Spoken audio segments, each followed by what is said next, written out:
On October 31st, 2011, our world reached the ginormous number of 7 billion people who occupy this planet.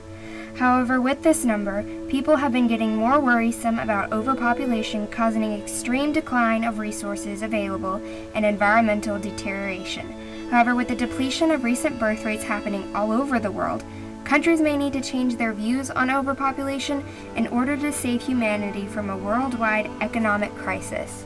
Japan is in its own demographic disaster.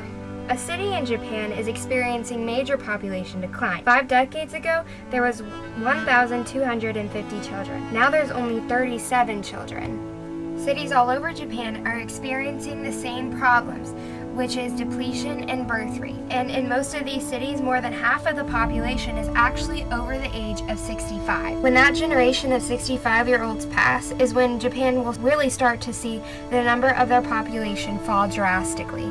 Poland is actually in the same situation. Today there are 38 million people, but the population is seen to contract to only 16.4 million in the year 2100. Other countries around the world, such as America, are experiencing the very beginning stages of population contraction. America has a history of population contraction which can be seen in New York's catastrophic period in the 1970s through the 1980s. Houses and buildings were abandoned and there was no one to live in them. Consequently, landowners began to burn down the buildings so they could receive the insurance. Another example is the Great Depression, which was caused by surpluses in factories and farms, a weak economy, and stock market collapse. In order to stop this from happening again in the future, the government created Social Security, pension systems, disability, and Medicare. Today in America, it appears that history is repeating itself, however, on a nationwide scale. Morals have shifted, causing population deterioration to take root in our society, and people are freer than ever. Factors such as acceptance of gays and lesbians, acceptance of living together outside of marriage, legalization of abortion, and the creation of the birth control pill are causing population growth to shift downward. In addition, with recent job uncertainty, the middle class have created their own form of the one-child policy. Children are now viewed as financial burdens if parents cannot afford to sustain a secure lifestyle for the children.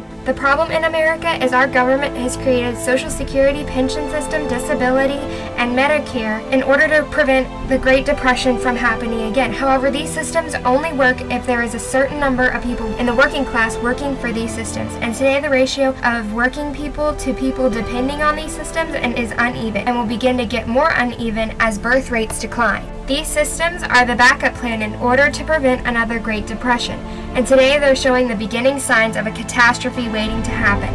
America's future is in jeopardy, but there are precautions we can take to prevent history from making a reappearance. Professional demographers have seen in the next 60 years global population will peak at 9 to 10 billion and then begin to shrink. In order to solve the uprising issues that is soon to come, people need to be encouraged to have more children. In order to fix Poland's population from being cut in half, people would need to have an average of 4 babies each. Also, bringing importance and understanding of family back into the business world would actually help. Also, mothers need incentives to re-enter the workforce after having children. For example, giving mothers a longer maternity stay to adjust to the change and creating public daycare centers to make childcare more affordable would give mothers reasons to be able to afford to have children.